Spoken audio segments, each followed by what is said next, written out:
better tomorrow.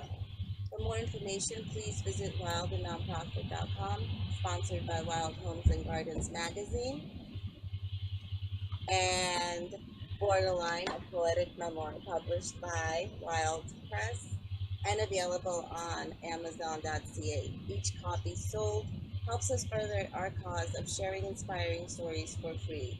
If you wish to be a guest on Wild the Podcast, please email us at hello@wildthepodcast.com. Sarah, I'm so excited about our conversation today. Welcome, welcome. Thank you. I'm so excited to be here, meet you, and of course hang out with Ashton again since we've already got to meet before. Okay, let's just kick it off. So I guess we started with white salts, and you were just kind of briefly discussing. Just sort of happened. Let's go off on that. Salt, white salt, and how do you do it? I'm just curious. I know you don't want So really like that, the why salt is really like why community. Like I kind of just ended up here because like I was really hunting for community, and I found that through farmers markets, and the way that I source all my herbs locally really connects me into the farm community, all the different like local farms and farmers and makers, crafters, artisans. And so I was just kind of like trying to find a way to like make something for myself that was interesting, and how I left my job as a teacher at that. I was gonna say, don't just skip over that little detail, because that's an extremely courageous step that you took. I was like gonna be a whole mom, you know, like that was like my whole goal. I was like not gonna do not any business stuff, that's for sure. I was not gonna teach. I was just gonna focus on like raising our daughter, and that was really like the whole goal. And then as I started making these salts, it was just like a fun little activity. Like I wasn't trying to like make a business. I was, you know, I had been making a few of these salts. Some people were eating them, some friends, some family. And a few people were like, oh, you should start a business. And I literally told people like, I don't know laws and stuff. Like, I don't know, like, you know, I don't know anything about like starting a business. And so I really wasn't planning on doing that. But as like, you know, I got postpartum, and I was just like, man, I really need to figure something to do. Like I was just talking to a friend earlier today, and she was like, you know, I'm being a mom, staying home. She has a tiny baby, you know, and she's like, this is just so much. I just need to get out at some point. I'm just like losing my mind. I'm like, yeah, now I have a whole business. Like, yeah. A lot of my projects because exactly. I gave so many years to this baby. You know, I was like, I need to find something to do. Yeah. For something for me, but it just sort of took off. I mean, really fast. Like I was featured in Edible, and I'm not really sure how like Ashton and East Coast Health Wellness found me originally, but at the same time I was featured in Edible in Northeast Florida, which is like a pretty large publication.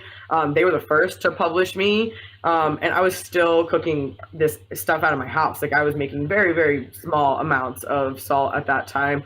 But they just happened to be doing an herbs issue right when I started my business. It just kind of like, you know, luck stuff.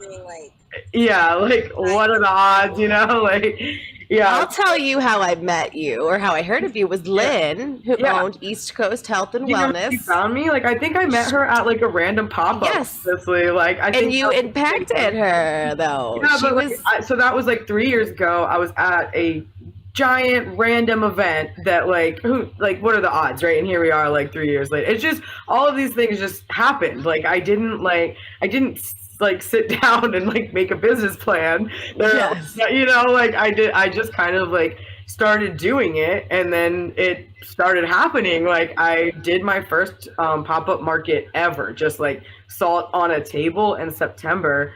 And by like January that year, Edible had like the next year, so like 4 months, Edible had contacted me, and Ashton was in my yard that spring with like a huge, my garden had been exploding. My husband like did all these things to like, cause I had made it ready for an Edible shoot in January. So my garden was like beautiful, and Ashton came and did that cover shoot. I still put that on my table now. Like people are like, look at you on the cover, you know? Yes. Literally 3 years ago, like all that happened. And then it's just one thing after another. Like I just really believe in community, and I'm passionate about that. I believe in local food. Like people ask me that like why salt thing at the table kind of all the time. And I tell them like, it's not about this salt. Like that's just how I got you to stop and talk to me. And like, be at this market here, and that's what I really need you to do is shop, eat, and eat local, and be here at this market. That is what my life's work and goal is, not really like salt. That just kind of happened. So what makes your salt unique? So all of my stuff is made with fresh herbs and peppers I grow or local source. So like just at like the base level of what I believe as a company is like local first and local minded. And so I just make all kinds of different flavors. I have like spicy ones like lava, that's like a hot salt. I make stuff with unique herbs. Greek has marjoram in it. So I'm able to like source really like cool herbs by doing that. People like the seasonality. I'm in and out of stock of stuff just based on what I have access to, and people really connect with that as a brand, because I think we're really sort of shifting our mindset from that corporate, sourcing of things, and everybody's kind of just asking the question like, where is this from? And I can tell them that like as much as I possibly can is from right here, and that I'm using my voice and platform to further farmers who are doing even greater work than I am feeding from our land, and I can kind of amplify those voices because our farmers are not good at social media or any media, so I kind of am like I in some ways like the face of the farmers around, like a lot of them aren't like this out there person, and I can kind of be that in a way, and so I bring them along with me. I'm like, come on, we're going on the news, guys. So it's just like kind of been this like fun journey of finding this community, and that's really what's special about my salts is like, they're salt and they're herbs, and it's kind of a basic thing. Like really, I tell people this is a tale as old as time. People preserving herbs like this for millennia. So it's not really anything new. It's what I preach and like kind of the message behind what I do that I think people really resonate with. And that's why like Lynn wanted to talk to me when I was just making salts in my house, because I was not really saying I'm making salts in my house. I was really saying I love local and community, and that's really what's important. Well, making it in your house is being part of the community. Yeah, for sure. Yeah. But I do not anymore. People ask me that, and I'm like, you don't understand how much salt I make. Like, there's no way I can make this in my house. Like, it's hundreds of pounds at a time. Like, it's just impossible. That is a lot. Yeah, I tell people this number because it's always like, this is the one that like it clicks. I buy about 300 pounds of salt at a time. And I do that about like once to twice a month, depending on the season. So, like, that's a lot of salt. Yeah. That is, I was actually thinking about today, and I was thinking about our podcast, and I reread everything Ashton sent me, and I was like, this is so amazing because it is so basic. And at the same time, I was thinking how, for me personally, how healing it has been to garden and feel myself to become kind of part with the soil and what I touch, and I know what the compost is and what I've been feeding it, and at the same time it's growing. There's this ritualistic aspect. It's just science too. Like I used to be a science teacher, right? So like I'm always like, it's just science. Like we're organisms, like we need like air and sun and people and like all of these things, and like that's even part of like the whole mission of farmers markets and all of that is like it just makes us all healthier, like just to be in community, to eat food from our land, just at like basic level, just eating food that's from here, but also like all the other things that you can get at the market, holistic healing and natural products and all kinds of other things. And it's just our generation, I feel like, is really just like had enough, and we're really like trying to figure out like what went wrong. And a lot of it is like we haven't been putting our hands in the soil. We haven't been going out to a market where like millennia people just got their food out of market. Like that is just seasonal bounty. It was always like you just didn't have strawberries all the time. That's just the way it is. Like, and that's just, I think, like I said, our generation is just awakening to that. Like that's why even I feel like fathers of our children in this age like are spending so much more time with their children than fathers did before. You know, it's just like this awakening that's happening of like reversing back to simple. I tell people it's simple. I'm old school. This is just salt and herbs. I'm not adding fancy stuff. There's like no hidden agenda here, but like eat salt on fresh produce and meats you get at the farmers markets. That's the agenda. There's not hidden. It's very loud. Like so I'm just very clear about like what I believe in and that honesty, like it, and that's just kind of how I always have been. Like I'm like one of those like honest to a fault kind of people, and this is just the way that I was choosing to live my life. I was looking for local food. I was looking for local farmers, happened to make this salt thing, and here I am. But I'm still that same like person trying to like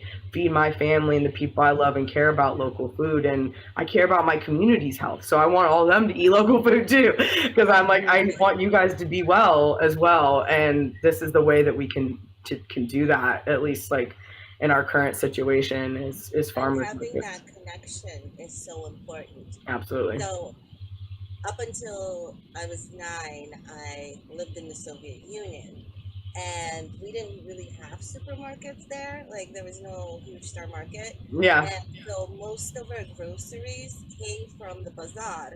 And bazaar is a farmer's market. Yeah. And I knew when I moved to the US, I was just stunned that there's no bazaar. Like, what do you do? Where do you get your stuff? But people even now, they come and ask me at the market from like California, where's the market? They don't, they're like, where is it? I was like, this is so different. And I really wanted to embrace the culture. And I like went for the junk food. And like, you know, this my own culture, and now like I'm like no, my mother was right. Like I traded healthier options, and now back to gardening, and it's like I have this connection to it already naturally, but it's like it all made sense. Like it makes sense, and maybe you shouldn't always be buying strawberries in the winter because but explaining that to a toddler is sometimes difficult. Well, right, but if we had a toddler and we lived in a time where everything was seasonal, then you have nothing to explain. Well, and like in my world, like Tori is like I call her like sometimes world schooled. Like when I don't really know how to describe like how I'm schooling her. She's only 4 still, so nobody's asking for like a formal like you know thing, but she's been trained by like farmers and artisans and all of these things, and like she does know that I'm like, you didn't get mango lassi because the lady from the farmer's market wasn't there, like, and so she does like kind of have like some of that. I sometimes joke like my daughter, if you tell her it's food, she thinks it's food. Like don't joke with her about like if it's food or not, because like she will believe you, like she will try it because she's grown up in this world where like everybody is feeding her. Like she doesn't even know that Indian food is like Indian food. She's eaten so much of it. It's just like food. Yeah, like she doesn't like, I call it spicy rice. I'm like, do you want to go get spicy rice? And she is excited to get spicy rice because she's eaten Indian food like since she was eating food. So it's just, there is a world where we can like it's education everywhere, whether it's a toddler telling them that they can't have strawberries or that like 50-year-old man who cannot deal with like not getting his thing just the way he or whatever. It's just an education problem from the top down, and like everybody has to understand that like you can't have strawberries all year round. That's just not possible, and they're going to be gross if you do get them. Child, it's like, wow, you have everything all year round. But, the sad truth is none of the fruit, none of the strawberries tasted as good as they did back there. Back in that land, and how it was, I don't know, just the natural process. Well, I mean, there's like the science of this even is like, as you like, the longer you go from harvest, like the nutrients aren't even as dense, like you're losing so much of it, and it's like people are like, it doesn't taste as good. It's like, because you're not tasting as much nutrients, like you're not getting all of that you should be getting, that makes it taste like, and do all the things to your brain that like fruit does when it's fresh and full of all those nutrients, even that, it's like when we're missing that like nutrient density, it really messes with our brains. Like that's why I think, people who eat a lot of greens and nutrient dense food are pretty happy. A lot of them, that I look at, I'm like, man, you guys are all in the sun, eating a lot of green stuff. You seem pretty happy over there, and that's just kind of like where I like go from the base level. I like look at that and I'm like, we need to like eat this stuff. It's how our bodies like are able to function properly, and as a community we're not like functioning properly, especially mentally. Our mental health is just such a mess, like overall. Yeah. And it's like, are we eating enough microgreens? Maybe that will really help some of the situation here. Or are we eating enough, like, even lettuces, how far those come from, harvest. It's just like everything, strawberry, all of it is just so far from its source. And that's just wild to me. Food traveling 6,000 miles to eat it is just that's exactly what I was going to say. Somebody recently broke it down for me too, talking about we're talking about blueberries, strawberries, a couple things that we get, and they're like, look at where they're from, how far they are, how long ago they had to pick them, and then what they had to do to keep them fresh. Like there's a lot of that going on. We don't even have to get into preservatives because that's a whole other topic. But that is a huge thing to look at, how far your food has to travel. If it still looks like it just got picked, there's a thing. The waste associated with that too.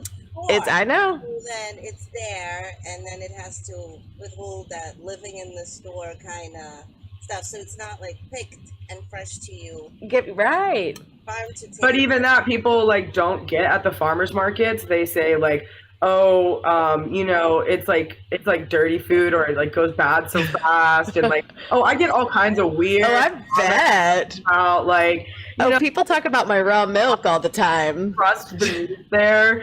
And I say things like, when they say that, I'm like, so this girl, Lauren, that I stand next to every week at the farmer's market is going to feed me chicken that like, will get me sick. Like she's going to it's just wild. Like this, if there's any meat I could trust, it is from the girl that I know. A farm. Yeah. From her farm. Yeah, and I know exactly like how seriously she takes this and the care that she puts into everything that she does. Like how could you trust anything more than that? Like, like even that. But when I go into supermarkets now, I'm like tripped out even like how much meat there is. Like when I go into like a place like Sam's or Costco or whatever, I'm like, wow, there's so much meat here, it's like, it's just like so much. I love that. I just don't like live in that world anymore, really. Like, there was like a reel that went around that was like, yeah, my dream job is to like walk around farmers markets and look at produce. And I'm like,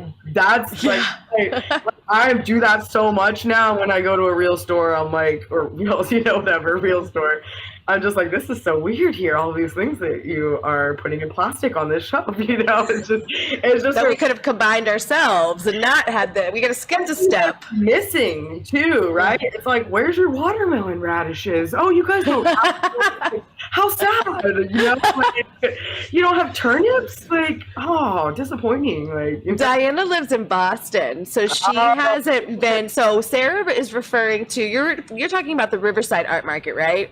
Well, when you talk market, like I also, my two primary markets are Riverside Arts Market, which is in Jacksonville. It's like a large, almost touristy, huge arts. It's awesome, Diana. Awesome. But it's like a farmer's market and an art show had a baby, kind of. And live music. Yeah, it's like so many different things. It's a public event. It's a yoga like place for people to gather under a bridge. Literally under a bridge. It's so cool. But on Sundays, I'm at more of like a true farmer's market, I would say. Like Sundays, I'm in a park, in a neighborhood, at the beach, and we really service that community. Like right now, there's actually a little bit of drama around the market and the park, and there's a lot of customers who are already kind of getting upset at the idea that we might have to switch our situation in some form or fashion. We don't even know what yet, but just the idea for them that their food might be Mm-hmm. altered in some way is really hard for them. They show up in the rain, they show up in the heat. They do not care. They need their microgreens. They make the brain happy. And that's what I was going to say about the Riverside Art Market. When my baby was little, he like a year-ish, I guess. So a few years ago, I would go to the Riverside Art Market every single Saturday for my raw milk. I got my raw goat milk from there, and there would be times I'd be fighting for it, and I'm like, "Come on, I want to leave my baby with the sitter tomorrow." But it was huge. I mean, people every single day. I mean, every single week, we're going to get their milks, their meats, their veggies. It's so cool. I mean, that it's so big now. But people fighting almost for this local food, that pressure on our farmers is grown. Every single one of them now is selling out of meat and eggs every week. I know. It's been like that. Lauren literally sells out of all of her product before she opens now. It's been a month now of See, and I'm chicken. So happy for that. Yeah, I'm happy, but I'm not in other ways. I'm it's taken the fall of the egg structure of our grocery stores for this to happen. Yes. It's just annoying almost to me sometimes because I'm we've been saying this. Yeah, but I'm there's people who stop by her tent or whatever, and they're oh, eggs or whatever, and I'm yeah, there's a situation around the eggs or whatever grocery store, and it's it's working. Whatever that means, I guess, get people to go to local markets, but I'm awakening, all of society, I'm just crazy devastation that makes people see. Yeah, but hopefully they stick, and hopefully they look at other stuff at the market besides eggs, and they consider where all of their stuff is coming from, and really, I always say how can we get that upper middle class considering this, because if you have enough money for Costco, Publix, whatever large corporate grocery chain you're shopping at, you probably have enough money to shop at the farmer's market too, and then that means it is just an education gap, or well, I mean, in Boston I would say it's the opposite, because the upper middle class is shopping at farmer's market, and the poor are not, because the prices are crazy. Yes, there's incentives that happen where for food stamps, there's we have similar program. But again, we're talking about $40 or $60. They give you to interchange. That's usually not even enough to switch and be buying. Yeah, and there's a challenge there with all of that, right? Where it's how do we even educate those people about how to access and use their farmers markets and their snaps, but also other things, and how can we educate them too? The explanation behind it is not great. It kind of makes you kind of sound stupid if you don't know that you should be shopping at a farmer's market. Yeah. I would say Boston's problem, or Massachusetts' problem, is that they're so high up on their high horse, and I'm sorry to say it, that when you're so high up on your high horse and you think you know everything and people this should be so easy and elementary, well, it's not, and you should be explaining it to them.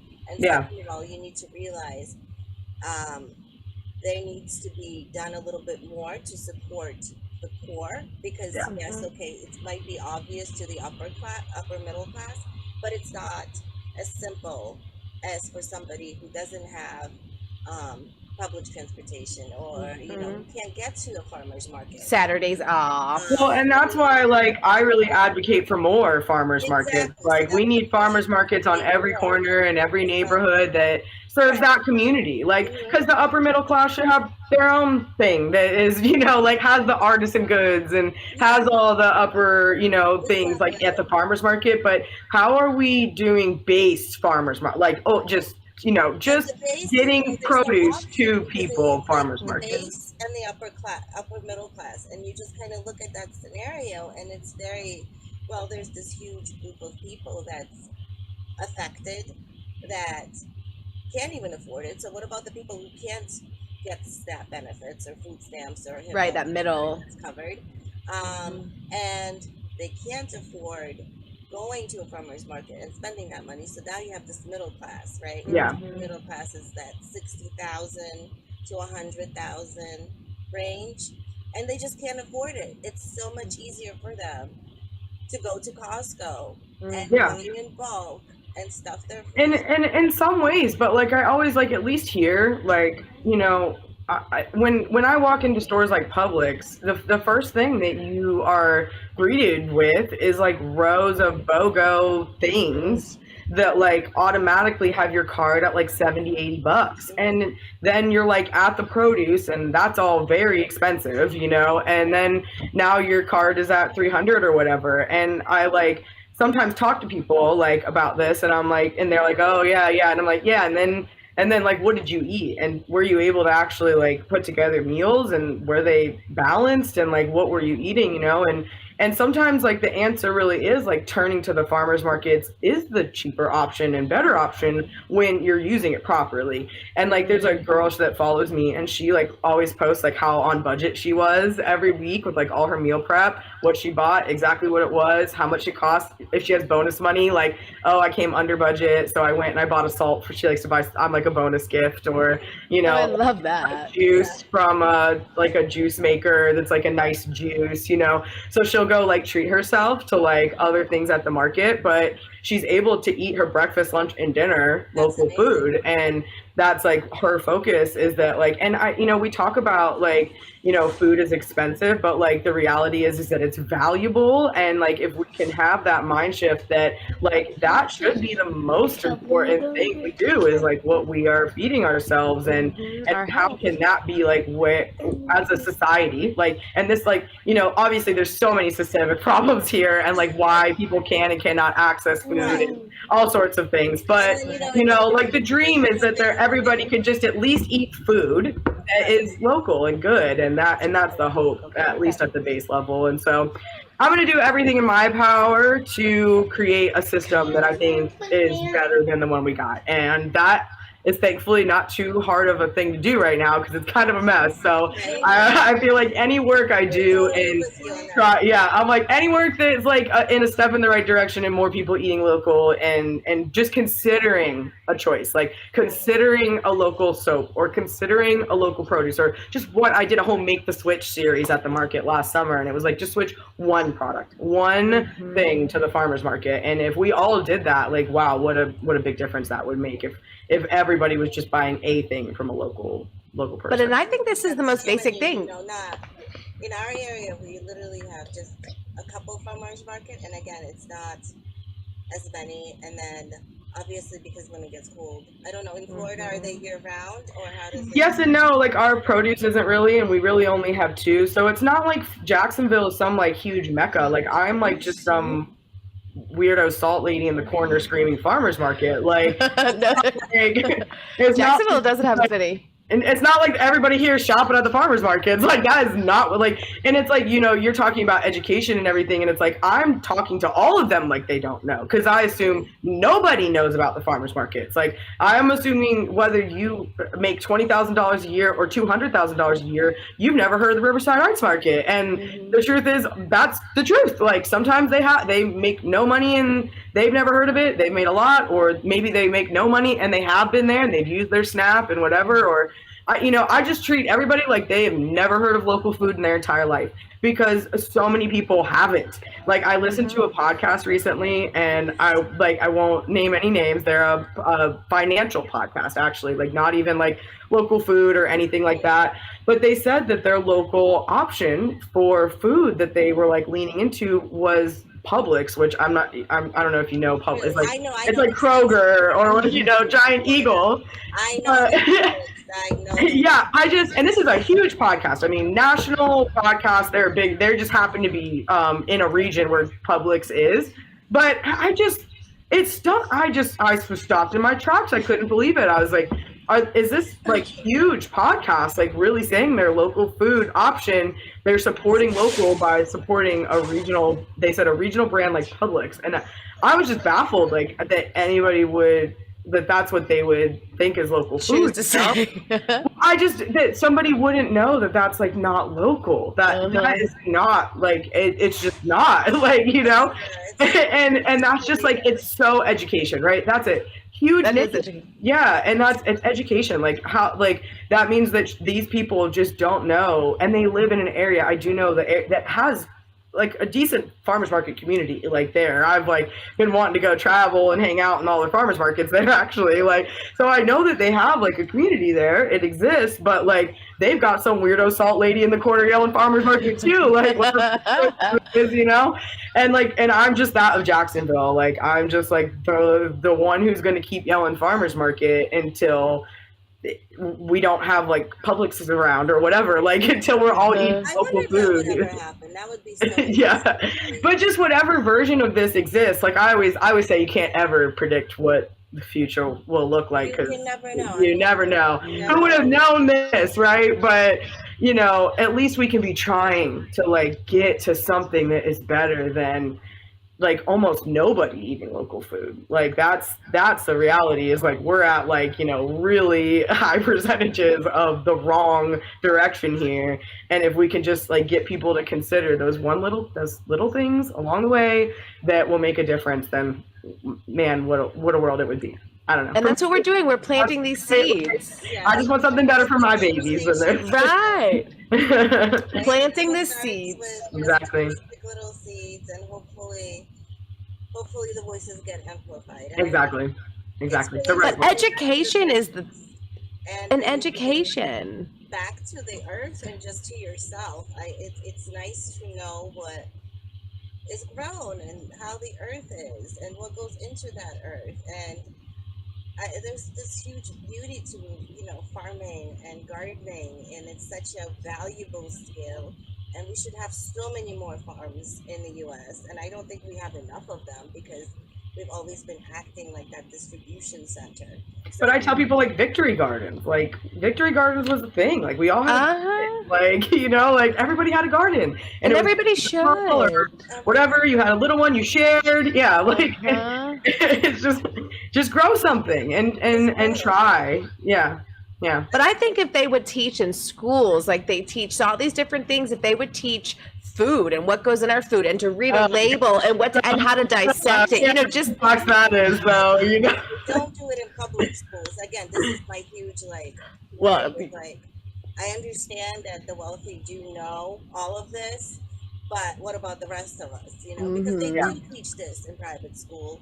This, you know, if you but you know, like sort of, yeah, kind of, like I don't know, they it's just like it's nobody's, I don't think anybody's talking about it is really like, you know, in like any large meaningful way. Like to me it's like a crisis, you know, like I'm like local food is like a crisis, you know, like that's where I'm at. I feel like not choosing these local options and not choosing local businesses for all of the things, right? Like just not choosing local for our economy, for our health, for the wellness of our cities, all of it is like bad. It's just not, I like feel like rolling down a track that's just going backwards. Yeah, it's just not the right way.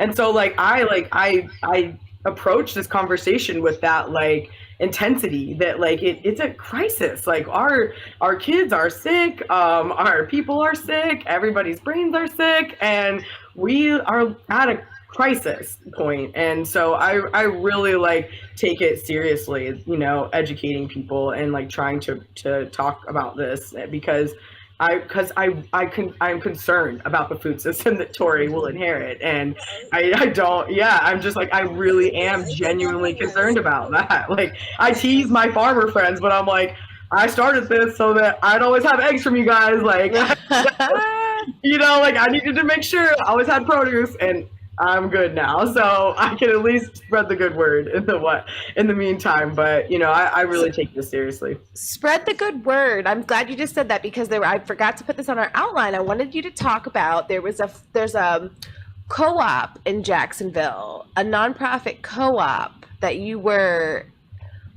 getting things from. I'm trying to think herbs from. Maybe berry. So I use like I have like regular farmers who are like just farmers growing stuff I buy produce from, and then there's they're just like normal farmers, right? They're just like guys with land growing food, selling it. And then there's also stuff like there's this place called Very Good Farms. It's located inside of a school. It's a special needs school. Students there are able to like take care of the plants and all of that. And when they have herbs I buy them from them too. So like I have sources from like like I said, regular Farmer Joe kind of guys to schools. I just really like. I even did a nonprofit. It's a food sovereignty nonprofit. Basically, they like serve food to needy areas, like bag style, like kind of like take home. Mhm. But they did a big gala thing, and they did like these salts with like their name on the top for their gala, and then we did small minis, like our tester salts, in 400 bags for all of the people too.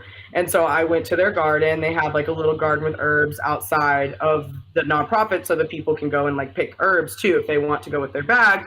And I like harvested as much as I could from their garden to use in the salts. And so like their own herbs from their garden was like used in their salts. Huh. So like I source from like that's the thing. Like I really am like equal opportunity with like collabing and networking and trying to figure out like I believe like if you're doing that work right in some form or fashion, like I got to get behind you and we can work together and somehow like try to push this narrative forward. This like I said one time on a podcast, like sometimes like there's people who farm and they could never believe why somebody would believe in God, and then there's like other people who farm because they do believe in God, and like either way like they're farming and I'm like cool with it. Like Yes. It doesn't matter why. I don't care. Like like if you're doing this health thing because of religious reason, because of your health, because of your community, or like whatever reason is like bringing you to farmers markets and local food, like come on in. Like you're on the train going that way when they're all going that way. So we're cool. Let's keep on moving. That's the crisis level. I feel like like it's not about these like things, these narratives that people like to put around us, especially in the press and the media. It's like about these real issues, like real people. How do we feed people? And there's all sorts of different ways that people can be working on that project. Like that nonprofit serves them lots of box things. Like it's a very typical pantry, right? Like it's a food pantry, but they are feeding them calories, and that is the goal, right? And so like obviously the ideal goal would be just like a food pantry full of local things, but right now it's a food pantry that sometimes has local things, and cool, keep on feeding people. Yeah. So we're all trying to kind of go towards the same thing here, and that's like my big goal in all of this. That's amazing. And I just need to reintroduce our show. We kind of went a little bit over, but I hope our viewers don't mind. For anyone that's really tuning in, welcome. We're Wild the Podcast. We're here with Sarah of Summa Salts. We're airing live on Jess TV, Roku TV, 101 TV, NCG Television Network, Fire TV, Instagram, Facebook, YouTube, www.jessfm.ca. And as of today, we're airing on Spotify. So that's really exciting. This is Hopefully. Season 2. Well, hopefully. Season 2, Wild the Podcast. And we are proudly sponsored by Wild, the nonprofit dedicated to the mission of eradicating domestic violence through storytelling, vision, and maintaining a vision of a better tomorrow. For more information, please visit wildthenonprofit.com. We are sponsored by Wild Homes and Gardens magazine and Borderline, a poetic memoir published by Wild Press and available on Amazon.ca. Each copy sold helps us further our cause of sharing inspiring stories for free. If you wish to be a guest on Wild the Podcast, please email us at hellowildthepodcast.com. And thank you for listening. And going back, we only have about maybe less than 10 minutes, I want to say. And I just wanted to touch base. I know you mentioned you do a lot of podcasts, and I wanted to touch base on that. And how did you get the interviews? How do you pursue the interviews? What would be some of the best advice? Well, I've just kind of started in podcasts too. I really have been like in the last 2 years, like I think 2 years ago, I was like, get the word out. That was like really what I was like focused on. And I didn't really know like how to do that. And so I started deep diving like a lot of marketing stuff. I like to listen to a podcast called Making Good podcast. It's like for small businesses, and she's a marketing expert, Lauren Tilden. She does a lot of like marketing for small businesses. So I I learned a lot of stuff from her, and the more I kind of like was like figuring out ways to get myself out there. I did some traditional media, like obviously I was in print first, just kind of accidentally, but I did like news media and things like that, and just like slowly have like figured out, you know, how to get into these podcasts. I listened to somebody who calls himself the podcast publicist. That's like her whole thing. And she was on a podcast recently, and I kind of just was like really figuring out how to do all of this and like get more and more podcasts. But I started out by just reaching out to like people that I've already created relationships with or that have podcasts I think I might be a good fit for. And so I've been on like couple Jacksonville focused podcasts, specifically because I was like, I'm so involved in my local community here. A lot of people, you know, are interested in what I have to say about like local business. Like I couldn't even plug a local business for you because this is so international. But you know, like when people who talk to me from my city talk to me, they always want to know all the small businesses that I have hidden in my brain. So I do a lot of that kind of stuff, but I've been reaching out further and wanting to kind of like reach that broader audience and like talk about this, because the more I hear things like Publix is my local option, I realize that this is like a problem. Not just it is obviously a problem, but like I'm not a part of those communities or those cities, so I don't know what Boston's like problems look like, right? Well, like, they're the same. so, I mean, but it's all exactly. But it's all at the base level the same. Yeah. Yeah, corporations are ruling, and yeah, and feeding us crap. Yeah, exactly. Exactly. Shop, yeah. Where, you know, we have two that compete with each other. We got Star Market and Stop Yeah. and Shop, and then obviously the healthier choices would be Trader Joe's or Whole Foods. And then the claim with Whole Foods is that, you know, they're working with local.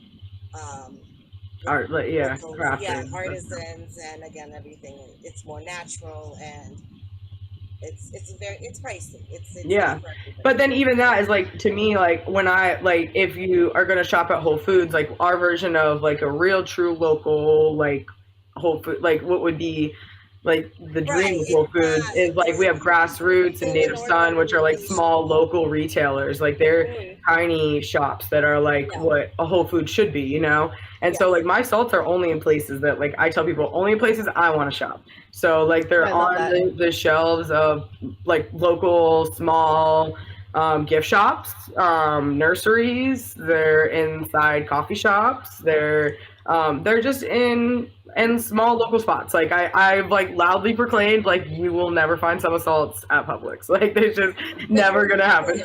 Oh, they're gonna offer you something, Sarah. I can't wait for that conversation.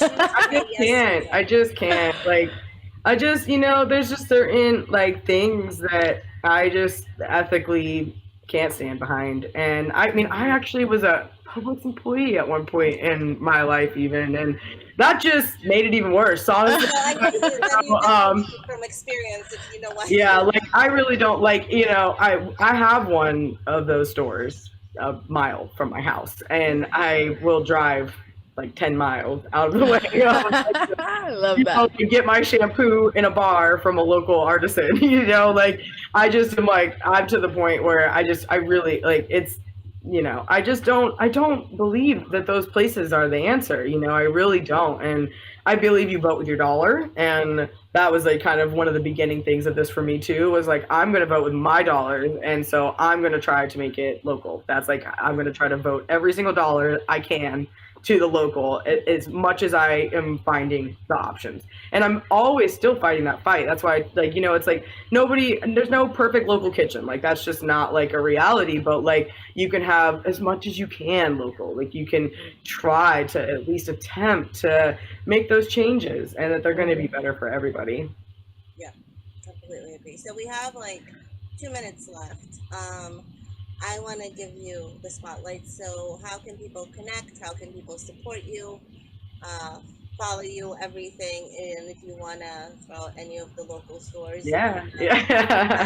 So because again, people travel, and when they do travel. If they Well, I mean, Riverside Arts Market is on every tourist list in Jacksonville. It is not hard to find. Like, I am bombarded with tourists every single Saturday because it's on the list. So if you're in Jacksonville and you're not at Riverside Arts Market, like, you're missing out.